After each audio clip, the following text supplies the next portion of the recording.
My daughter-in-law looked me dead in the eye at my wife's funeral and told me I should start thinking about which nursing home I preferred. She said it the same way you'd tell someone to pick a paint color. Casual. Certain. Like the decision had already been made, and I was just catching up. I nodded slowly and said nothing. But when my lawyer walked into the reading of the will 3 days later and slid a manila envelope across the table, the smile on her face didn't just disappear. It shattered. Let me start from the beginning. Before you know where you're going, you need to know where you've been. My name is Raymond Foster. I am 67 years old. For 41 years, I ran Foster Brothers Construction out of Dayton, Ohio. My brother passed before we ever got to build the thing together, so I carried the name alone. We built schools, bridges, community centers, 2 hospitals in this county. I poured myself into that company the way some men pour themselves into churches. It was my devotion. Carol understood that. She never once asked me to choose between the work and the family, because she knew I had already chosen both, and I would die holding them together with both hands. Carol passed away on a Tuesday in October. Pancreatic cancer. 8 weeks from diagnosis to gone. I wasn't ready. You are never ready, no matter how many times people tell you to prepare. She was in the kitchen making coffee one morning, and I sat at the table watching her move and thinking, this is the most beautiful thing I have ever built. A life with her. And then 8 weeks later, she was a memory. My son Michael stood beside me at the graveside service. He is 41 now. He wore a suit I did not recognize. Expensive. Fitted. The kind that announces itself before the man does. His wife Diane stood on his other side in a black dress that cost more than the catering for the reception. She was wearing sunglasses even though October in Ohio is not a sunny month. I kept thinking she was going to cry. She never did. When the pastor finished speaking and people began to drift toward the cars, Diane stepped close to me. She smelled like something floral and sharp. She put her hand on my arm in a way that looked tender from across the parking lot. She said, "Raymond, we need to talk about the business." I said, "Today?" She said, "There's never a good time." So yes, today. I looked at my son. He was staring at his phone. He had been staring at his phone on and off through the entire service. I had watched him from the corner of my eye. He never looked at the casket being lowered. Not once. Diane kept her voice low, almost gentle, like she was explaining something to a child. She said the company needed real leadership now that I was older. She said the employees were worried about stability. She said Michael had been preparing for this transition for years, and it was only fair to let him step in while I had some good years left to rest and enjoy life. She said there was a lovely retirement community outside of Columbus, brand new, independent living, very clean. I looked at her. I said, "Carol isn't in the ground yet." She patted my arm. "I know, and I hate that this is the timing. But the world doesn't stop, Raymond. You know that better than anyone." She walked back to the car. Michael followed without saying a word to me. I stood there in the October wind next to a hole in the earth that held my wife of 40 years, and I understood something with absolute clarity. They weren't grieving. They had been waiting. The week after the funeral, the house changed. It was subtle at first, the way rot is subtle. You don't see it until the floor gives way. Michael and Diane moved from their condo in Columbus and came to stay at the family home, which they said was to help me through the transition. The first morning, I came down to find Diane rearranging the kitchen. Carol's herb pots, the little clay ones she had painted herself with the grandkids, were in a box by the door. I asked what that was about. Diane said the counters needed to be decluttered. I said those are Carol's pots. She said she knew, and someday I would be grateful for the clean space. Then she asked me what I wanted for breakfast. It was my kitchen. I had built this house myself in 1989. Every beam, every wall, every cabinet had my hands in it. And she was asking me what I wanted for breakfast in my own kitchen, as if she were the host and I were the guest. My grandson Lucas came down the stairs behind her. He is 6 years old. Big brown eyes. Always got a matchbox car in each hand. He saw me and his whole face changed. He ran across the kitchen and grabbed my legs and said, "Grandpa Ray, can we go see the trucks today?" I picked him up. He was warm and smelled like shampoo and sleep. I said, "We can go see every truck in Ohio, Buddy. Diane took him out of my arms. She did it smoothly, efficiently, like a woman accustomed to redirecting things. She said Lucas had a full day planned and shouldn't get himself worked up before breakfast. Lucas looked back at me over her shoulder as she carried him away. His expression was confused in the way small children look confused when adults do things that make no sense to them. I smiled at him so he wouldn't feel the tension. That afternoon, I drove to Bill Hargrove's office. Bill has been my attorney and my friend for 35 years. We coached Little League together in the 90s. He still has a photo of Michael on his office wall from the season Michael hit his first home run. I told Bill everything. The conversation at the graveside, the kitchen, the way Michael wouldn't look at the casket. Bill listened without interrupting, which is one of the things I have always valued about him. When I finished, he was quiet for a moment. Then he said, "Ray, tell me about the books." I said, "What about them?" He said, "The company books. When did you last have a full audit?" I said, "We did one every spring. The most recent was in March." He said, "Have someone you trust look at everything since March." I asked him why. He looked at me across his desk and said, "Because, if they're moving this fast, they started before Carol died." I drove home in silence. I sat in the driveway for a long time looking at the house I had built. The lights were on in every room, which was something Carol would never have allowed. She was meticulous about wasted electricity. It was such a small thing, but it hit me like a fist. They had already changed the feeling of the air inside. I had a trusted foreman named Thomas Webb. Tommy had been with me for 12 years. He came from nothing, grew up in foster care in Cincinnati, found his way into construction work, and never left.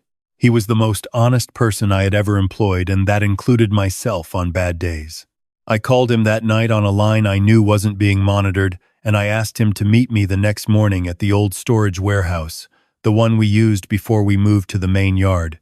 He came at 7. I told him what I needed. He didn't hesitate. He said, "I was going to call you anyway. Something's been wrong with the accounts since August." August. Carol was diagnosed in August. He had already been watching. He had already been troubled. He had not said anything to me during the illness because he didn't want to add weight to a man already carrying as much as any man can carry.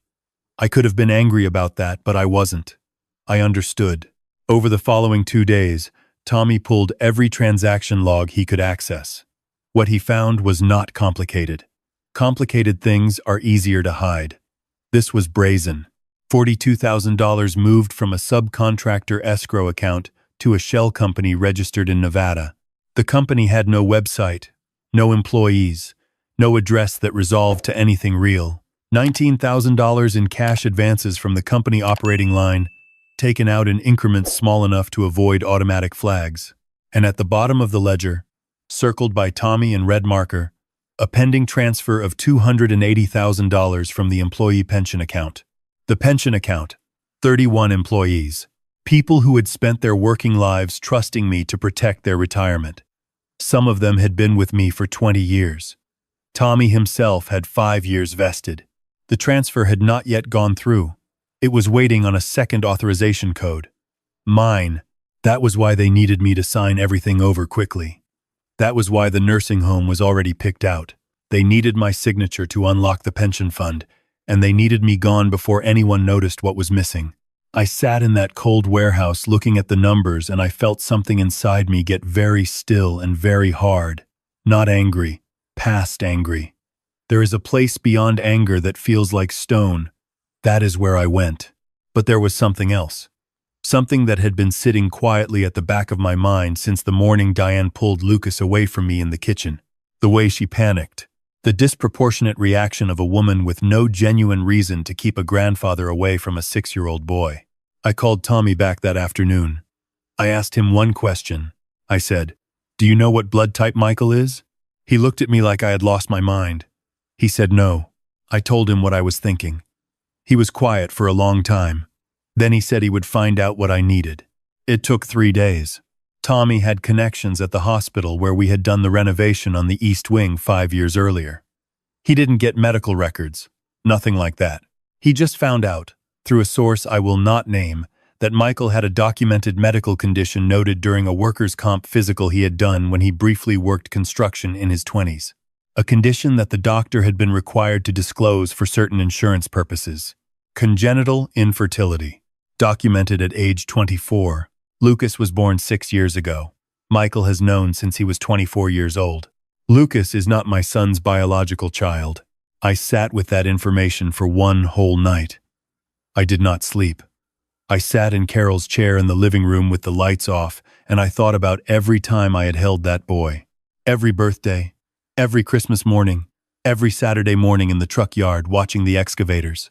Every time I had looked at Lucas and seen Carol in his eyes, that same patient curiosity she had, that stillness. He was innocent. He was completely innocent. He had no idea he was being used as a prop in a long con. He thought he had a grandfather who loved him. He was right about that. Whatever else had been built on lies, that was real. I made my decision before sunrise. I called Bill Hargrove at 6 in the morning. He picked up on the second ring. I told him everything. I heard him writing notes in the quiet of his office. When I finished, he said, "Ray, are you sure you want to do this?" I said, "I'm sure I want to do it right." He said he understood the difference. He said he would have everything ready. The next morning, Diane came to my bedroom door and knocked. She came in carrying a cup of coffee she had made, which was something she had never done before, and sat down on the edge of the chair by the window with the expression of a woman who has been practicing something. She said the time had come to be practical. She said Michael had already spoken to the board members about a leadership transition. She said the company needed a signing ceremony, just a formality, transferring operational authority to Michael. She said it would take 20 minutes, and then I could relax. She placed a folder on the nightstand next to Carol's reading glasses. The glasses were still there. I had not moved them. I looked at the folder. I looked at Carol's glasses. I said, "When did Michael become interested in construction?" She blinked. She said, "He's always been interested." I said, "He quit after one summer. Said the dirt made him feel poor." She said, "Things change. People grow. And besides, this wasn't about liking construction. This was about the business being in the right hands." I reached for the folder. I opened it to the signature page. I picked up the pen she had placed inside the fold. I looked at the signature line. I said, "You know what I miss most about Carol?" She said she couldn't imagine. I said, "She always told me the truth. Even when it cost her. Even when it was the thing I least wanted to hear." She said telling the truth was the only real inheritance you could leave a person. Diane was very still. I closed the folder without signing it. I placed the pen on top. I said my hand was a little shaky this morning and I'd like one more day. She took the folder back slowly. She said, "Of course, take all the time I needed." And she smiled a smile that didn't touch her eyes at all.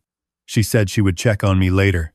She left the room and I heard her phone ring before she was even to the stairs. I heard her voice go low and tight and clipped. I heard my son's name once and then nothing. The morning of the signing, Bill arrived at the house at 8 o'clock. He was not alone. He came with a woman I had never met, who turned out to be a forensic accountant from Cleveland, and a man in a plain gray suit who worked with the county district attorney's office. They were not there to make arrests. They were there to observe. That distinction would matter later. Michael and Diane had set up the dining room for the ceremony. That's what Diane called it, a ceremony. There were documents in leather portfolios at each seat, which struck me as theatrical, but I understand theater now. I sat at the head of the table. Michael sat across from me. Diane stood just behind his left shoulder with her arms folded in a way that looked composed and was actually controlling. 2 members of my board were there, men I had worked with for 15 years. They looked uncomfortable. They had been told by Michael that this was a routine transition of leadership for an aging owner. They had not been told anything else. Lucas was in the backyard with a babysitter. I could see him through the dining room window. He was crouching over something in the grass, examining it with that focused attention 6-year-olds have for things adults have stopped seeing. Michael began. He had prepared remarks. He talked about the company's future, about modernization, about his vision for growth. He used words like synergy and scalability. He had never laid a foundation or poured a single yard of concrete in his life, and he was talking about the future of a construction company. I listened. I let him finish. I nodded a few times.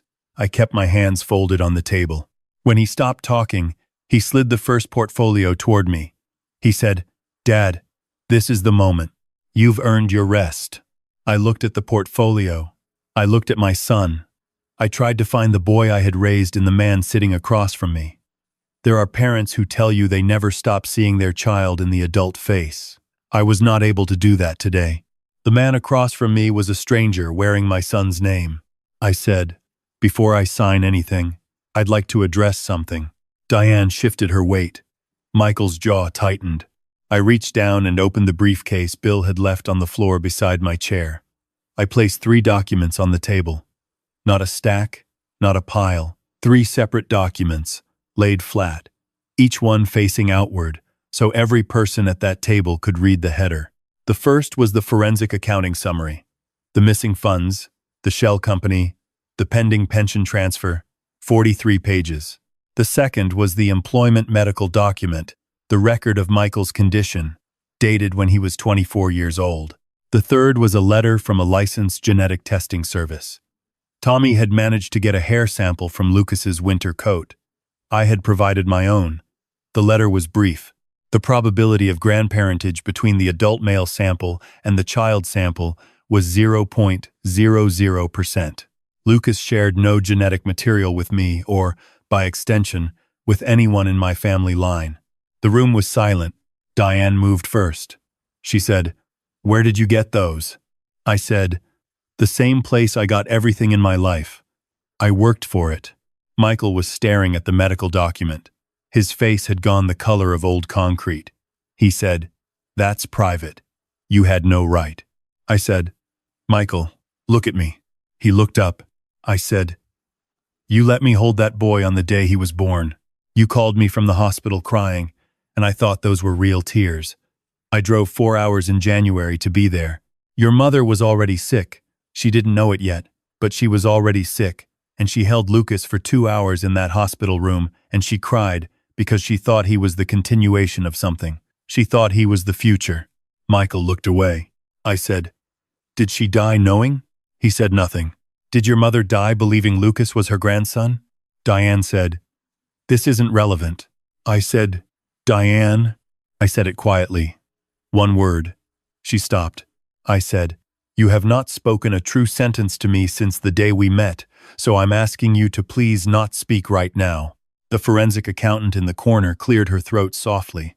The man from the DA's office was writing something on a notepad. Michael said, "I can explain the transfers. It's a cash flow issue. I was going to put it back." I said, "You were going to put back the retirement savings of 31 people using the money you got from selling this company out from under me." He said it wasn't like that.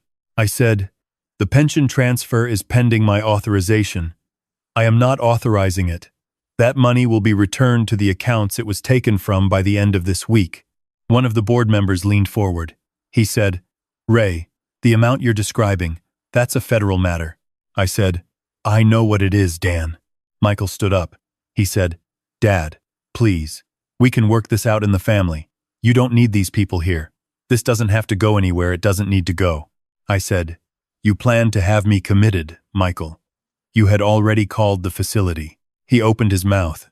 I said, "The intake coordinator from the memory care center in Columbus called this number 2 weeks ago. I have the call log. She asked to confirm the referral from Michael Foster." Diane sat down.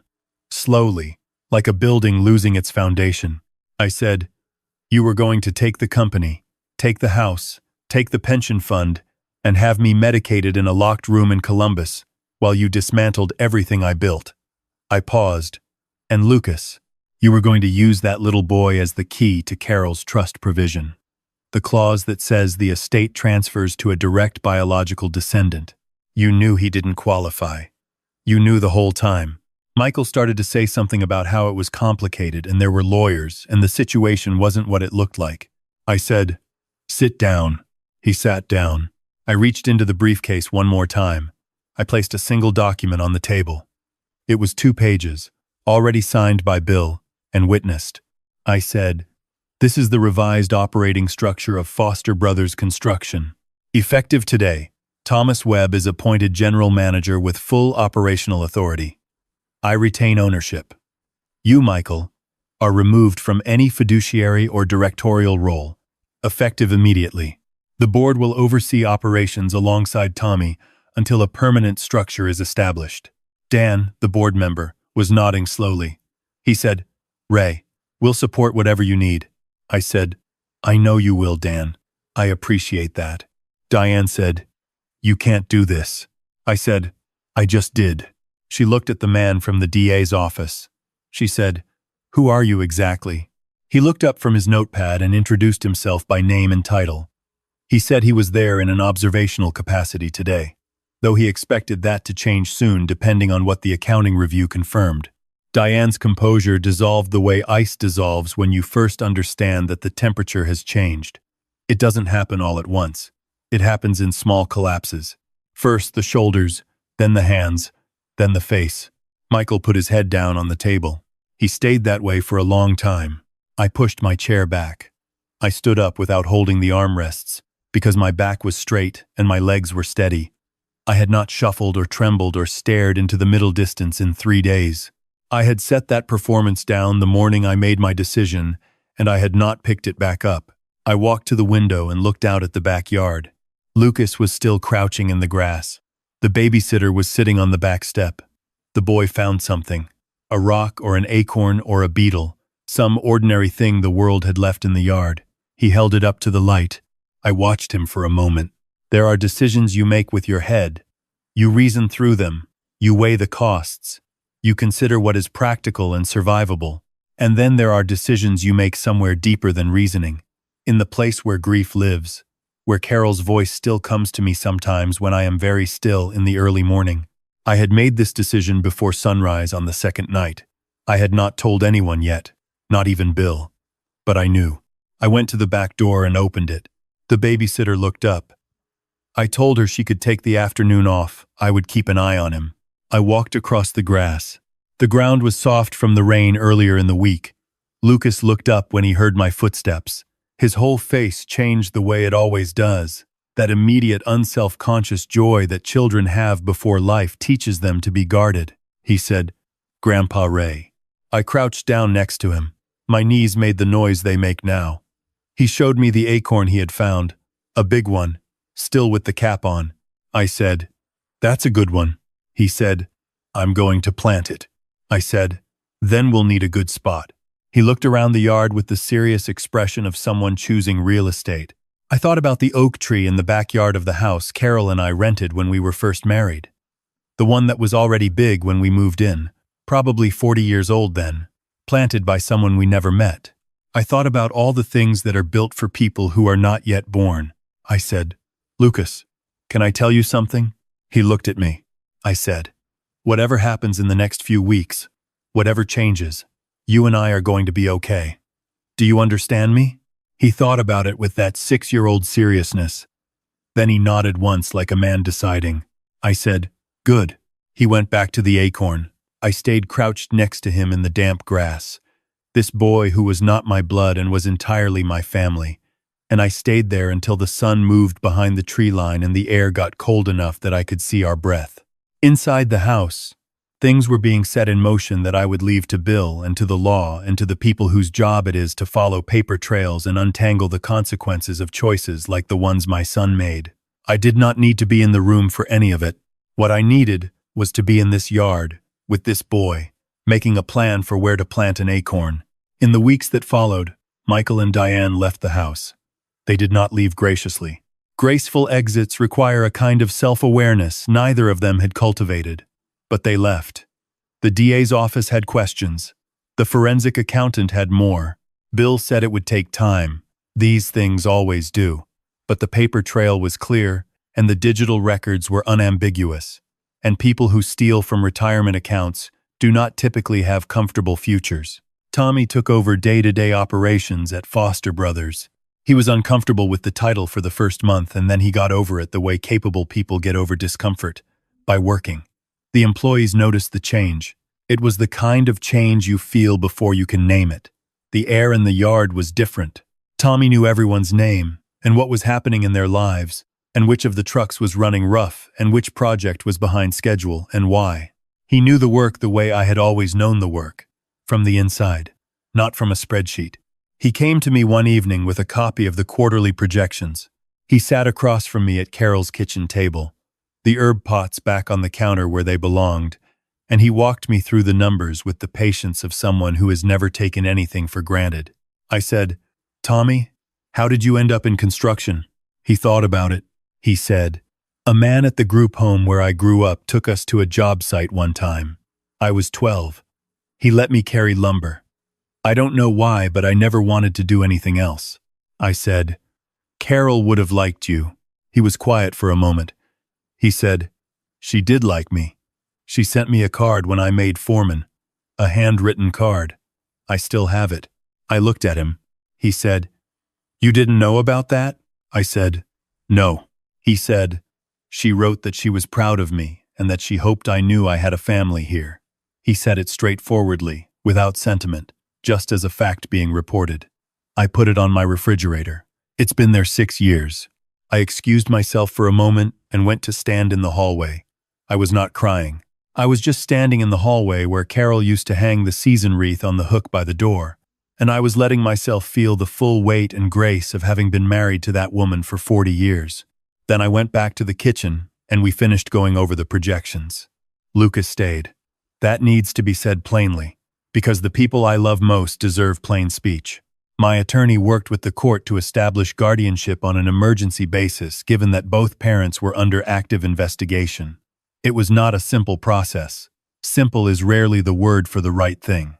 But Bill is a careful man and he knows how to move carefully through careful systems, and Lucas did not go to the state.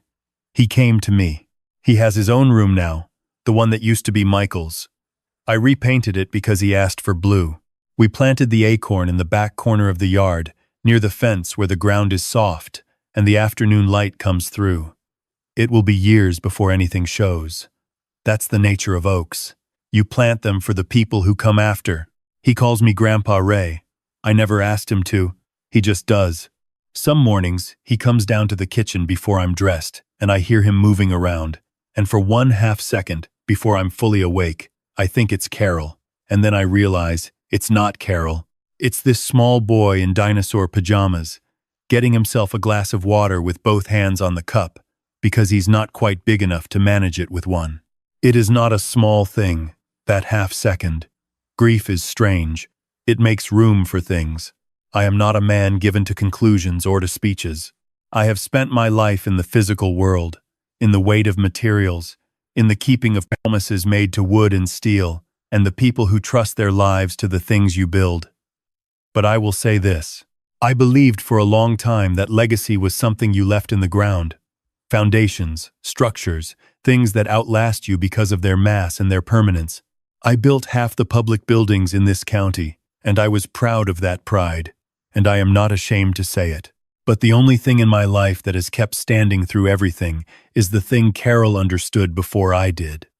That what you leave behind is not a building. It is the quality of how you treated the people around you when it cost you something to treat them well. It cost me a son. I will carry that weight until I can't carry anything anymore, and even then, I expect it will take a long time to put down. But a boy will grow up knowing he was chosen, deliberately, not by accident of biology but by decision, by the kind of love that doesn't arrive fully formed but is built the same way everything worth having is built. One day at a time, in all weather, with your hands. If you've ever had to stand up for what belongs to you, not out of pride, but because you owed it to the people who came before you and the people who will come after, then you know how I felt walking back inside that day while Lucas planted his acorn. And if you've ever loved a child, any child, and felt the fierce certainty that you would not let the world use them as a tool, then you know why it was never really a choice at all. If this story means something to you, leave me a comment below and tell me where you're watching from. And if you believe that what you build with your hands matters less than what you build with your heart, hit that like button and subscribe. I'll see you in the next one.